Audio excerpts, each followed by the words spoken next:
Hindenburg की report आई और हमने देखा कि किस तरीके से लाखों करोड़ों का नुकसान हुआ। शेयर मार्केट पहले 3800 रुपये का शेयर था, उसके बाद 1100 रुपये तक आया, अब दोबारा से चढ़ना शुरू हो गया। पहले देखा हमने दूसरे देशों के जो शेयर मार्केट की जो अलग अलग एजेंसीज थी, उन्होंने शेयर्स को, कंपनीज को अनलिस्ट कर दिया। उसके बाद लगातार सरकार से भी मदद मिली, इधर उधर से मदद मिलनी शुरू हो गई और फिर दोबारा से जो शेयर मार्केट नीचे गिरा था वो अब ऊपर उठने लग गया है। मतलब ये एक आम बात है, शेयर मार्केट नीचे गिरता है उठता है, ये सब चला, सब ठीक है। दोबारा से धीरे धीरे सब कुछ पटरी पर आ रहा है, लेकिन जो बात ना तो आपने कहीं देखी, ना कहीं सुनी, ना जिसको कवर किया गया, जिससे देश के 40 करोड़ लोगों पर इनडायरेक्टली कंट्रोल हो जाएगा, वो आपने कहीं नहीं सुनी। और हमें ये मान लीजिए कि एक तरह से उस बात को, उस जानकारी को छिपाया गया हमसे।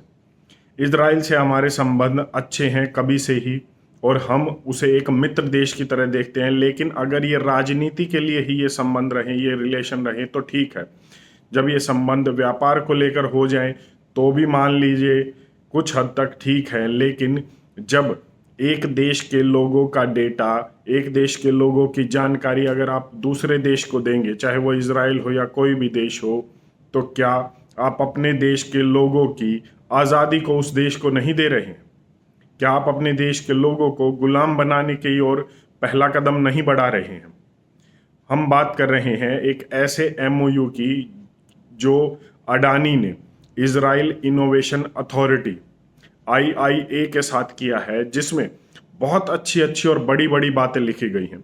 इसमें बातें लिखी गई हैं कि इस एमओयू के तहत, मैं आपको बता दूं कि इजराइल इनोवेशन अथॉरिटी एक इजराइल की कंपनी है जो नए स्टार्टअप्स के लिए पैसा देती है। मान लीजिए आपके पास कोई नया आइडिया है जो ग्लोबल वार्मिंग, क्लाइमेट चेंज या हमारी दुनिया की किसी भी समस्या को ख़त्म कर सकता है, तो आपको फंड किया जाएगा इजराइल इनोवेशन अथॉरिटी की तरफ से।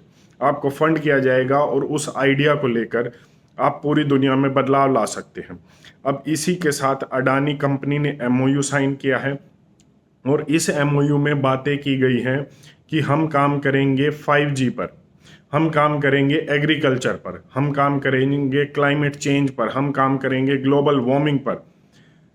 सस्टेनेबल डेवलपमेंट गोल्स के जितने भी विषय हैं, जितने भी टॉपिक्स हैं, उन पर काम किया जाएगा।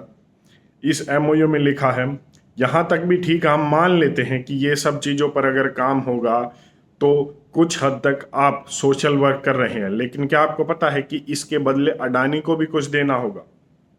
क्योंकि बिजनेस एक तरफ से नहीं होता, वो दोनों तरफ से होता है। अगर आप किसी को कोई सामान दे रहे हैं तो वो आपको कुछ ना कुछ पैसे देगा, एक कुछ ऐसी चीज देगा जिससे व्यापार हो सके, और व्यापार हमेशा दोनों तरफ से होता है। तो मैं आपको बता दूं कि Adani group Israel innovation authority को देगा B2B और B2C का डेटा, बिजनेस टू बिजनेस और बिजनेस टू कस्टमर का डेटा। आर्टिफिशियल इंटेलिजेंस का एक सेंटर तैयार किया जाएगा भारत में, जिसमें हमारे देश के 40 करोड़ लोगों का डेटा होगा। वो क्या खाते हैं, क्या पीते हैं, कब खाते हैं, कैसा खाते हैं, क्या खरीदते हैं, कब खरीदते हैं, कितना खरीदते हैं, उनके पास पैसा कितना है, उनकी परचेजिंग कैपेसिटी कितनी है, दिवाली पर खरीदते हैं, होली पर खरीदते हैं, नए साल पर खरीदते हैं, उनके घरों में ज़रूरतें क्या हैं, उनकी ज़रूरतें क्या हैं और उनमें से कितनी ज़रूरतें उन्होंने पूरी कर ली है। उन 40 करोड़ लोगों का डेटा ये अब एक दूसरे देश की एजेंसी के पास चला जाएगा। अब आप सोच रहे होंगे कि इस डेटा से होगा क्या।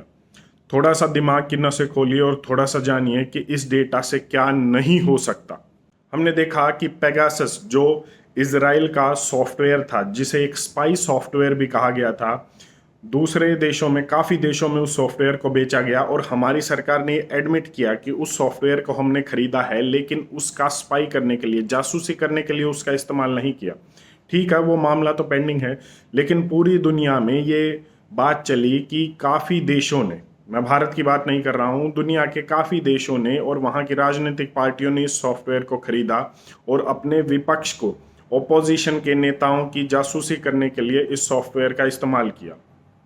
अब जब 40 करोड़ लोगों का डेटा एक एजेंसी के पास होगा तो देश की सरकार या किसी भी देश की सरकार उस 40 करोड़ लोगों के डेटा के साथ क्या नहीं कर सकती। मान लीजिए हमारे देश की सरकार के पास 40 करोड़ लोगों का डेटा हो, सारा डेटा की बात मैं कर रहा हूं कि आप क्या खाते हैं, क्या पहनते हैं, कब खरीदते हैं, कैसे खरीदते हैं, आपकी राजनीतिक विचारधारा क्या है, उसको बदलना कैसे है, सब डेटा जब होगा तो इससे क्या नहीं किया जा सकता। पूरी राजनीति ही पलटी जा सकती है, पूरा तख्ता ही पलटा जा सकता है। कुछ सवाल हैं आपके मन में आना चाहिए, जैसे कि किसी के पास भी अगर आपका डेटा है, पर्सनल डेटा है, सारा डेटा है, तो क्या आप इनडायरेक्टली उसके गुलाम नहीं हैं? क्योंकि कंपनियां अक्सर यही करती हैं। आपको किस चीज़ की ज़रूरत है, कैसे ज़रूरत है, वो आप पर स्पाई कर रही है। मैंने बात की थी द सोशल डिलीमा पे कि आपकी राजनीतिक विचारधारा क्या है, आप क्या सोचते हैं, आप राइट विंग से हैं, लेफ्ट विंग से हैं, आप किस तरीके से चीज़ों को एनालाइज करते हैं, वो सभी सोशली जो मीडिया की वेबसाइट हैं वो तय करती हैं। The social dilemma detailed video मैंने इसके ऊपर बनाई थी कि किस तरीके से आप जो सोच रहे हैं वो आपकी कोई विचारधारा नहीं है, आप तो न्यूट्रल थे, आप तो सेकुलर थे, आपको मोड़ा तरोड़ा गया इन सोशल मीडिया के तहत। अगर आप चाहें, आपके पास समय हो तो आप इसको देख सकते हैं, डिस्क्रिप्शन में आपको लिंक मिल जाएगा। हमारे देश में डेटा प्रोटेक्शन को लेकर कोई भी लॉ नहीं है। अडानी ने एमओयू में B2B B2C का कस्टमर का डेटा जो देने की बात कही है उस, और इसके साथ साथ किसी भी, जैसे रेलवे ने हमारा जो डेटा है वो 4 करोड़ में कुछ ऐसा था, 1000 करोड़ में बेचने की बातचीत चल रही थी, लेकिन हमें कोई फर्क नहीं पड़ा। जितना भी डेटा प्रोटेक्शन लॉज हैं वो संसद में आए और आकर वापस ले लिए गए 2-3 साल बाद, इसलिए क्योंकि हमें कोई फ़र्क नहीं पड़ता कि हमारा डेटा किसके साथ कैसे बेचा जा रहा है। लेकिन इसी डेटा को बेचकर, इसी डेटा को खरीद कर लोग अमीर हो रहे हैं और आपका इस्तेमाल किया जा रहा है। 5 साल में एक बार जो आपको लॉलीपॉप दी जाती है कि आप इस देश की सरकार को बनाते हैं, तो वो इसी तरीके से बनाई जाती हैं। आपके डेटा का इस्तेमाल करके आपको बटन दबवा दिया जाता है जो वो लोग चाहते हैं। और एक सवाल जो अभी आपको उठना चाहिए कि इस एमओयू से क्या पैसे लेकर कोई एमओयू साइन नहीं किया जा सकता था? क्योंकि एमओयू तो अडानी ग्रुप साइन कर रहा है इजराइल की इनोवेशन अथॉरिटी के साथ। अगर उन्हें एग्रीकल्चर पर, क्लाइमेट चेंज पर, ग्लोबल वार्मिंग पर, 5G पर, इन सब विषयों पर बात करनी थी, काम करना था, तो क्या और किसी चीज़ का लेन देन नहीं हो सकता था? उन्हें आपके डेटा से क्या मतलब है? ये सभी आपकी जेब से पैसा निकालने के लिए और इनडायरेक्ट कंट्रोल करने के लिए आप पर किया जा रहा है। हालात बहुत ख़राब हैं और आने वाले समय में ये और भी ख़राब होने वाले हैं। कंट्रोल बढ़ने वाला है। राजनीतिक विचारधारा आप तय नहीं करेंगे, वो लोग तय करेंगे। तो आपके पास बचा क्या? क्या आपको लगता है कि प्राइवेसी नाम की कोई भी चीज़ अब आपके लिए बचेगी? मुझे तो नहीं लगता। क्या आपके लिए को लगता है कि डेमोक्रेसी नाम की कोई भी चीज़ अभी बचेगी? क्योंकि मुझे तो नहीं लगता। यकीन मानिए वो समय जल्द आएगा जब आप विरोध भी नहीं कर पाएंगे किसी भी चीज़ का खुलकर। जल्द ही आने वाला है, ज़्यादा समय नहीं है, 2-4 साल बचे हुए हैं कि अगर आपको किसी भी सरकारी चीज़ का विरोध करना है तो कर लीजिए, अभी समय है। इसके बाद आप धीरे धीरे वो विरोध करना भी भूल जाएंगे, भुला दिया जाएगा और ये होने वाला है। आपकी इस पर अपनी क्या राय है, एक बार कमेंट करके ज़रूर बताएं। धन्यवाद। जय हिंद।